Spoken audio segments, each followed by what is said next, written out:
하나님 말씀은 누가복음 10장 1절부터 16절까지입니다.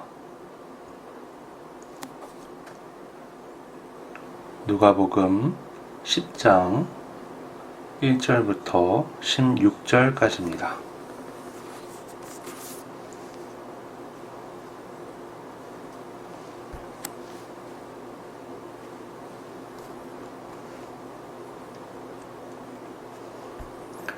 봉독하겠습니다. 그 후에 주께서 따로 70인을 세우사 친히 가시려는 각 동네와 각 지역으로 둘씩 앞서 보내시며 이르시되 출소할 것은 많되 일꾼이 적으니 그러므로 출소하는 주인에게 청하여 출소할 일꾼들을 보내주소서 하라. 갈지어다 내가 너희를 보냄이 어린 양을 이리 가운데로 보냄과 같도다.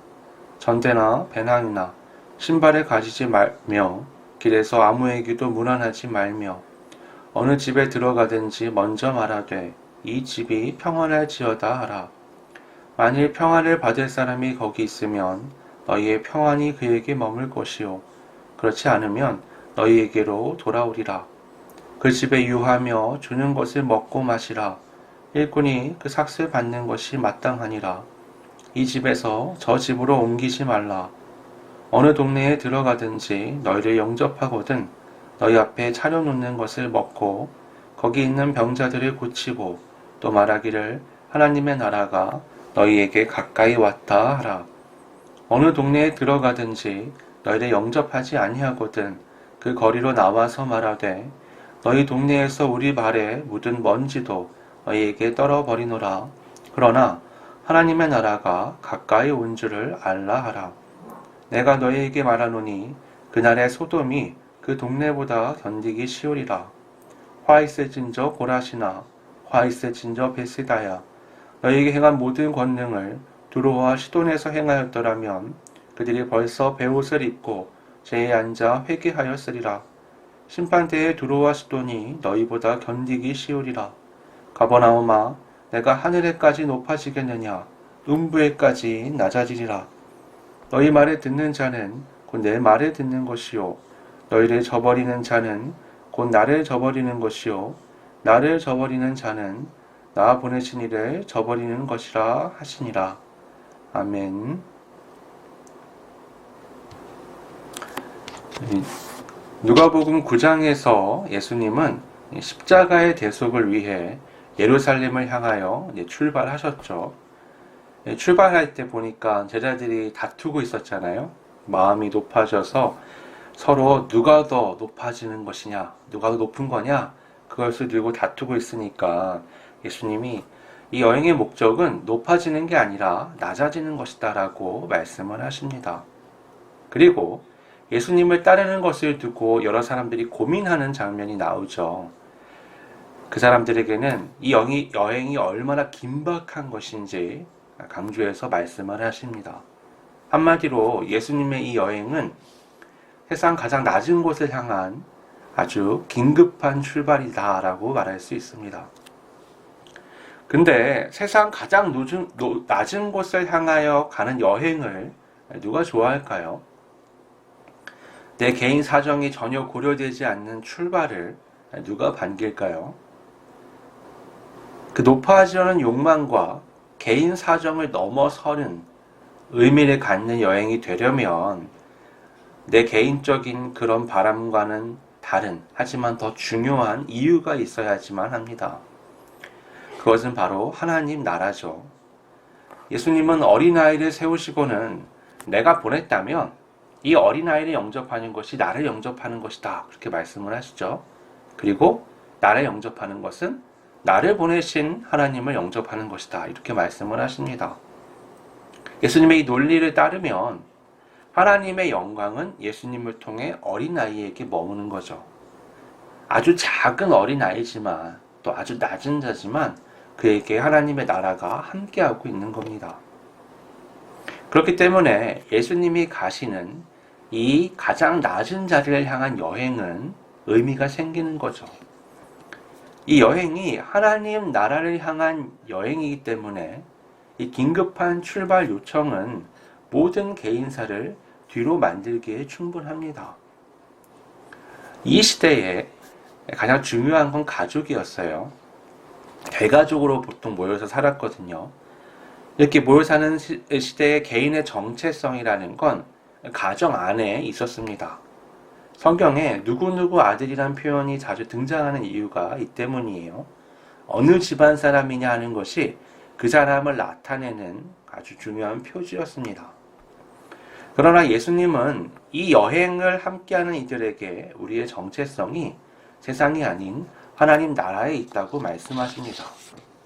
그래서 세상에 묶여 있다면 그것이 비록 가족과 관련된 일이라고 해도 그것을 넘어서서 하나님의 요청에 부응해야 된다라고 말씀하시죠. 이렇게 예수님께서는 하나님 나라를 중심으로 가장 낮은 자리를 향한 긴급한 여행의 출발을 선포하셨습니다.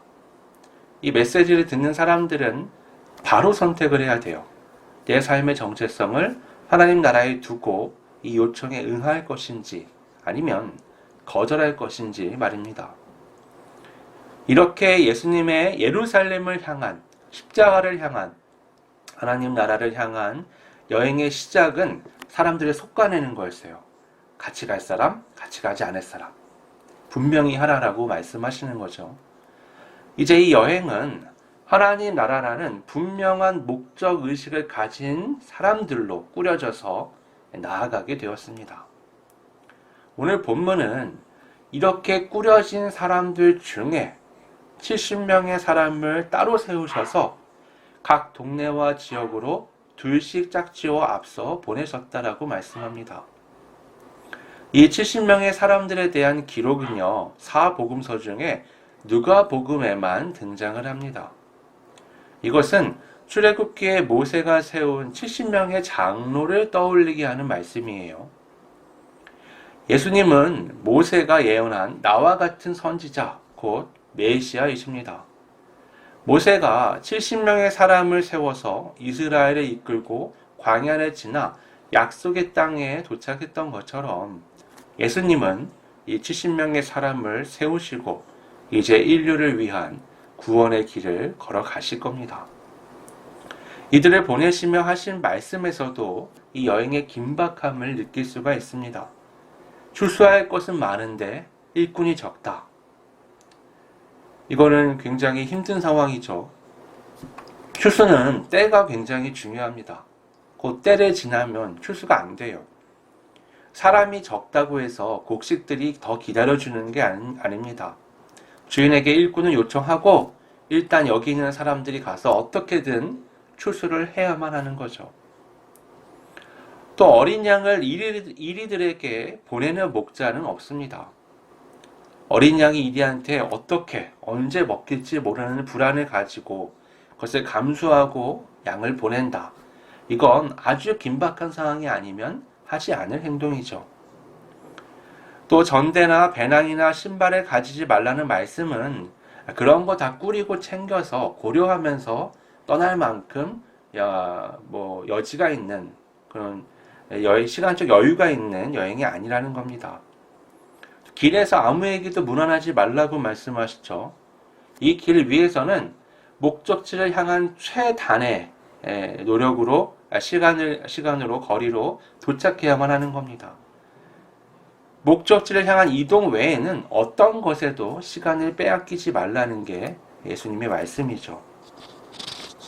이들은 앞서 예수님이 솎아내었던 사람들이었기 때문에 남아있던 사람들이었기 때문에 예수님의 말씀을 충분히 알아듣고 이행할 수 있는 사람들이었습니다. 이렇게 예수님은 선택된 사람들을 각 마을과 지역으로 보내십니다. 이스라엘 전역에 보냈다는 게 아니고요. 둘씩 짝지었으니까 35팀이죠. 여기서부터 그러니까 갈릴리를 막 떠난 시점부터 사마리아를 돌아서 가는데 여기에서 예루살렘까지 가는 길에 주요 거점으로 보여지는 곳들을 예수님이 미리 이 사람들을 보내서 가게끔 하신 겁니다. 이들은 자신들이 간 지역에서 하나님의 나라를 선포합니다. 이들의 역할은 마치 왕이 이제 이곳을 지나가실 것이다 라는 것을 알리는 그런 선발대의 역할이라고 말할 수 있습니다. 예수님은 사역 초기에 회개하라, 천국이 가까이 왔다라고 말씀하셨죠. 세례 요한도 똑같은 표현을 사용했었습니다. 오늘 본문에서도 예수님은 70명에게 가는 곳마다 하나님의 나라가 너희에게 가까이 왔다라고 말하게 하셨습니다. 지난번에 말씀드렸다시피 하나님의 나라라는 건 하나님의 왕국을 의미하죠. 하나님의 왕권이 서 있는 곳이 바로 하나님의 나라입니다. 그러면 한번 생각해 보죠. 이 우주를 하나님께서 창조하셨잖아요. 그러면 하나님의 주권이 영향을 끼치지 못하는 물리적 공간이라는 게 있을까요? 시편 139편 1절에 시편 기자는 이렇게 고백합니다. 여호와여, 주께서 나를 살펴보셨으므로 나를 아시나이다. 하나님이 나를 살펴보셨구나. 그냥 이렇게 말할 수 있잖아요. 근데 이어서 나오는 내용들을 보면 이 말이 굉장히 의미 있는 말이라는 걸 알게 됩니다. 이어지는 내용들을 줄여서 말해보면 그런 거예요. 하나님은 나의 모든 생각, 감정, 은밀함까지 다 알고 계신다. 그리고 내가 가장 높은 하늘, 가장 깊은 스올, 가장 먼 바다 끝에 가도 하나님의 눈을 피할 수가 없다. 하나님께서 나를 붙드시고 거기서도 나를 인도하신다.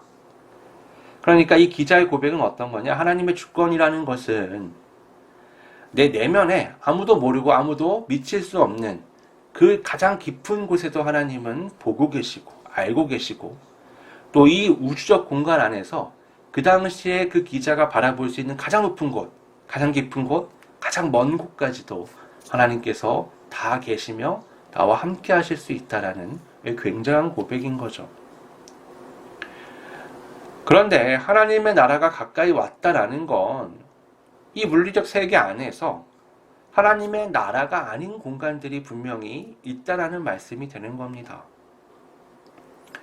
근데 나라는 땅이란 물리적 공간이 있다고 해서 이루어지는 것이 아니죠. 생각해 보세요. 아무리 거대한 땅이 있어도요, 왕이 혼자 있다. 그 왕국이 될 수가 없습니다. 그건 나라가 될 수 없어요. 나라에는 반드시 뭐가 있어야 되죠? 국민이 있어야 되죠. 백성이 있어야만 합니다. 왕과 백성이 함께 관계하여 살아갈 때 그곳은 왕국이 될 수 있는 거죠. 의미가 가질 수 있는 겁니다.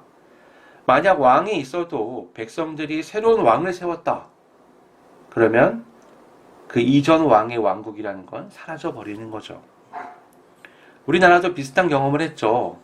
똑같은 땅에 똑같은 사람들이 살고 있는데 어떤 놈들이 그냥 나라를 팔아 넘겨서 하루아침에 주권을 빼앗기는 그런 황당한 일을 우리가 경험했었습니다. 이처럼 나라의 주권을 다른 이가 가지고 있으면 원래 있던 그 나라의 정체성을 잃어버리게 돼요. 예수님께서 하나님의 나라가 가까이 왔다 라고 말씀하신 이유가 이 때문인 거죠.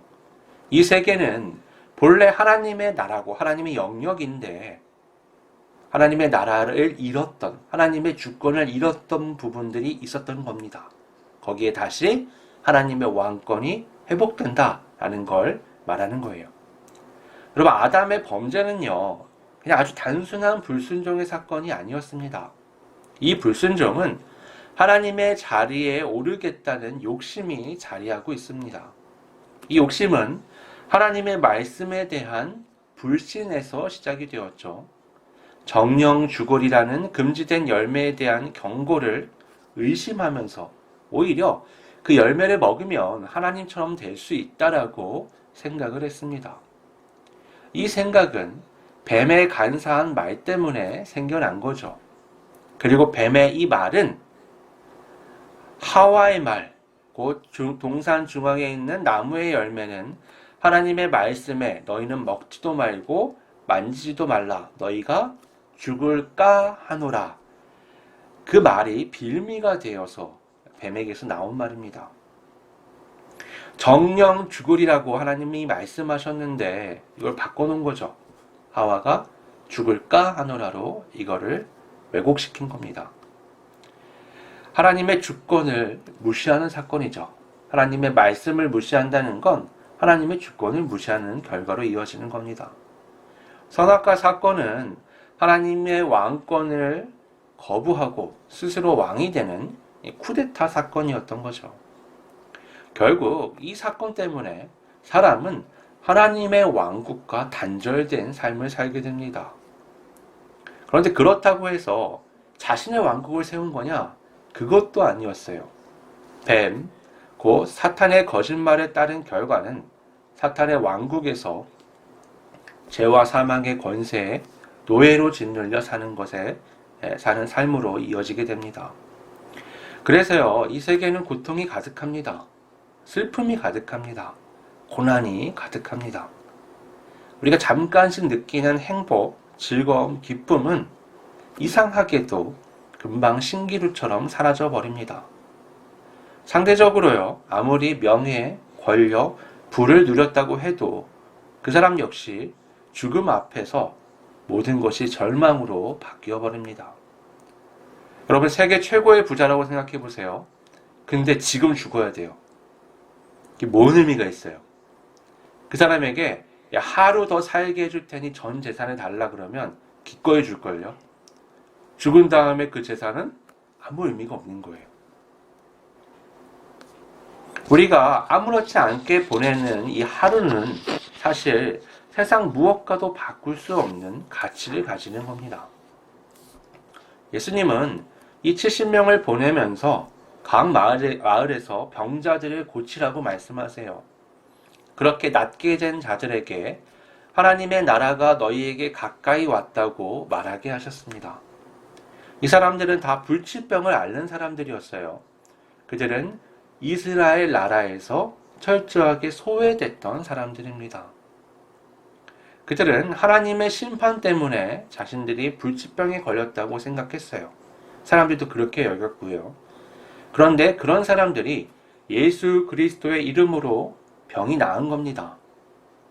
하나님의 권세를 가지신 예수님의 이름으로 병이 나았다는 것은 그들의 죄가 용서받았다는 것이 됩니다. 병 고침보다 더 기쁜 것은 그들에게 들려오는 하나님 나라의 백성으로서의 초대죠.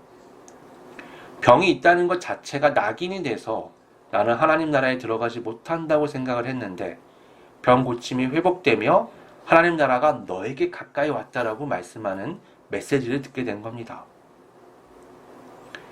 이 병 고침이 바로 증거죠. 이 병이 고침받는 것은 진짜로 나에게 하나님의 나라가 가까이 왔다라는 것을 나타내는 겁니다. 그러나 하나님의 나라가 왔다라는 것이 마냥 긍정적이지만은 않습니다.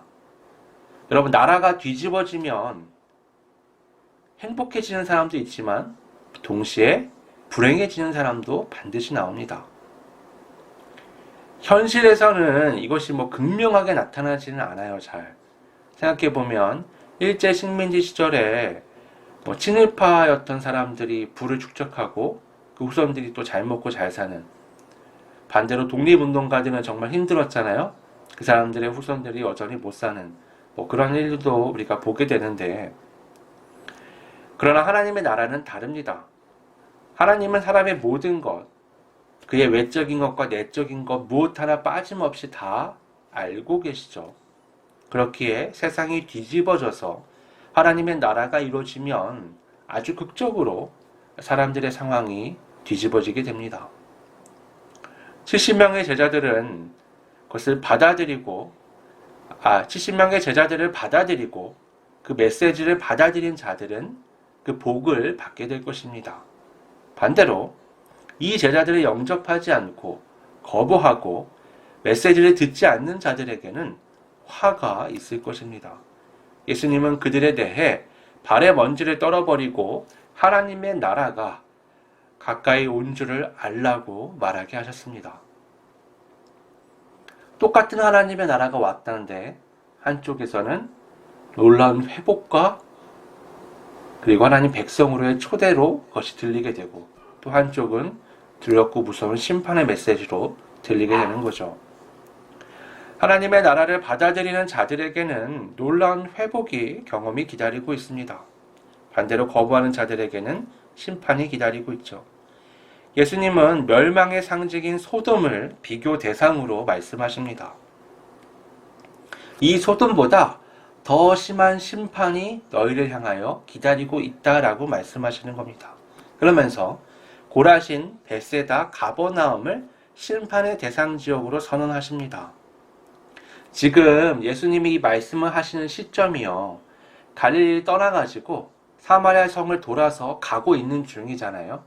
그러니까 이미 갈릴리 지역은 복음이 전파되고 충분히 예수님이 거점 삼아 활동하셨던 곳이기 때문에 복음이 전파되고 많은 치유의 이적들을 행했던 곳입니다. 그곳의 주요 도시 중에 세 가지가 고라신, 벳세다, 가버나움이었던 거죠. 그곳에서 예수님은 하나님의 나라를 계속 선포하셨지만 사람들은 예수님을 받아들이지 않았습니다. 이 고라신과 벳세다와 관련해서 두로와 시돈이 등장하는데 이 두 지역은 이방 지역들이에요. 예수님이 뭐라고 말씀하시는 거냐면 갈릴리 안에 고라신, 벳세다 이 유대인 지역에 있는 너희들아, 내가 너희들에게 행한 이적을 이 두로와 시돈에서 행했으면 그 사람들이 벌써 하나님 나라의 백성이 되었을 것이다. 이 이방 지역들과 비교하시는 말씀을 보면 이 고라신과 벳세다가 얼마만큼 예수님을 거부했는지를 우리가 상상해 볼 수 있습니다. 가버나움의 경우에는 예수님을 벼랑으로 떨어뜨려 죽이려고까지 한 곳이었잖아요. 그들은 마치 하나님의 왕권을 거부하고 왕권에 도전했던 아담과 하와를 떠올리게 합니다. 또 예수님이 말씀 예화 중에 사용하셨던 그 왕의 아들을 죽였던, 그리고 왕의 자리를 탐했던 그 사람들을 떠올리게 하죠. 예수님은 그런 가버나움을 향해서 내가 하늘에까지 높아지겠느냐, 음부에까지 낮아지리라 라고 말씀하십니다. 여기서 오해하시면 안 되는 게 이 음부는 지옥이 아닙니다. 이건 그냥 가장 낮은 곳이에요. 스월과 같은 곳인데 가장 높은 곳에 반대되는 가장 깊은 지하 세계라고 이해하시면 됩니다. 그런데 우리가 한 가지 이 말씀에서 오해해서는 안 되는 것은요, 이 하나님 나라의 선포가 마치 그것을 찬성하는 사람과 반대하는 사람들을 명확하게 나누는 어떤 분열의 목적이 있는 것처럼 보이는데 그렇게 이해하면 안 된다는 겁니다. 예수님은 70명의 제자들을 보내시면서 이렇게 말씀하세요. 어느 집에 들어가든지 먼저 말하되 이 집이 평안할지어다 하라. 만일 평안을 받을 사람이 거기 있으면 너희의 평안이 그에게 머물 것이요 그렇지 않으면 너희에게로 돌아오리라. 그러니까 예수님은 모든 지역에 가서 어떤 사람을 만나든지 일단 평안을 외치라라고 말씀하시는 겁니다. 다시 말해서 예수님이 보내신 이 선발대는 평안을 선포하기 위해, 평안을 주기 위해 출발한 사람들입니다. 문제는 이 평안을 원치 않는 사람들이 있는 거예요. 하나님의 자리를 탐하여 하나님의 왕권을 거부한 것이 우리의 죄의 본성이죠. 그런 자들이 사는 세상에 다시 하나님의 나라가 임한다는 소식이 들리는 겁니다. 뱀의 말에 속아 세상의 고통에 힘겨워하며 하나님의 구원을 바라는 이들에게는 이것이 아주 좋은 소식이죠. 하지만 반대로 거기에는 나를 위한 영광, 나의 영광이 보장되지 않습니다. 그것은 하나님의 왕권이 서 있는 나라죠. 그것을 아주 싫어하는 사람들도 있는 겁니다. 이들에게는 하나님 나라의 임재는 매우 거북한 소식이 됩니다. 그러므로 하나님의 나라는 평안을 위한 목적과 목소리를 내지만 그것을 거부하는 이들로 인해서 아주 극단적인 분열이 일어날 수밖에 없습니다. 혹자는 이렇게 말할 수 있습니다. 아니, 어떤 나라에 살고 싶은지는 개인의 자유가 아닌가? 그렇다면 하나님의 나라를 거부하는 게 뭐 그렇게 큰 잘못이 되나? 나라의 주인이 없다면 그건 말이 되죠. 하지만 이 세계는 하나님께서 창조하신 하나님의 세계입니다. 사람은 하나님의 형상으로 창조된 피조물이죠. 아담의 범죄 이후로 모든 사람은 심판의 자리에 놓이게 되었습니다. 주인인 하나님의 주권을 거부했기 때문이죠. 이미 모든 사람이 심판의 자리에 놓여 있는 겁니다. 지금 예수님의 말씀을 거부했기 때문에 심판의 자리에 놓인 게 아니에요. 모두가 다 심판의 자리에 놓인 겁니다. 근데 그들에게 구원의 메시지가 들리고 평안의 메시지가 들리는 겁니다. 예수님께서 이 여행을 시작하신 이후로 오늘날까지 온 세계에 복음이 전파되었습니다. 여러분, 복음이 들어가는 모든 나라와 문화에서요, 격렬한 반대가 있었습니다. 수많은 사람들이 죽었습니다. 수많은 성경이 불태워졌고요. 여러분, 로마 시대를 생각해 보세요. 여러분, 끝을 알 수 없는 카타콤이라고 부르는 지하 동굴 세계가 있잖아요. 지금도요, 거기 끝이 어딘지 알 수가 없대요. 그 정도로 깊어요. 거기서 몇백 년을 그냥 사는 거예요. 어떤 사람들은 거기서 태어나서 죽는 겁니다. 해를 보지 못해요. 그 정도로까지 로마 3세기까지 그렇게 살아왔지만 결국 어떻게 됐죠? 로마의 국교가 기독교로 바뀌는, 어떻게 보면 말로 설명할 수 없고 황당하기까지 한 그런 일들이 이루어졌습니다. 중세시대는 어땠죠? 여러분, 중세시대의 1000년 가까운 시간 동안 우리가 그 시대를 뭐라고 부르냐면 암흑기라고 부릅니다. 왜 암흑기냐? 빛이 돼야 할 교회가 타락해서 세상의 정치와 군사력을 손에 쥐고 지배했었기 때문에 우리가 암흑기라고 부르는 겁니다. 하나님 나라가 없었거든요. 하지만요, 그 과정을 통과하면서도 복음은 계속해서 바로 서서 전파가 되었습니다. 여러분, 이제까지도 많은 사람들에게 복음이 들렸습니다. 그리고 사람들은 선택해야 하죠. 이것을 받아들일지 아니면 거부할지 말입니다.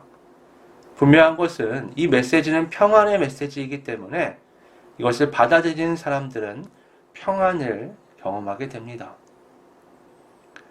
하지만 이것을 거부하는 자들에게는 자신들이 처해 있는 그 심판의 자리에서 여전히 불쾌한 미래를 듣게 되는 거죠. 여러분, 이 복음이요, 어디서부터 출발해서 나에게까지 왔는지를 기억해야 합니다. 예수님은 이렇게 말씀하십니다. 16절을 보시면 너희 말을 듣는 자는 곧 내 말을 듣는 것이요, 너희를 저버리는 자는 곧 나를 저버리는 것이요, 나를 저버리는 자는 나 보내신 이를 저버리는 것이니라. 이 복음은 하나님께로부터 온 것이기 때문에 받아들이는 사람에게 확실하게 하나님의 나라를 보장합니다. 반역자들에게 심판을 내리신 바로 그 하나님께서 구원의 손을 이번에는 내미시는 겁니다. 하지만 그것을 끝내 거부하는 이들은 이미 주어졌던 그 심판의 자리에서 벗어날 도리가 없습니다. 여러분, 복음은요, 쏜살 같아요. 거침없이 앞으로 빠르게 나아갑니다.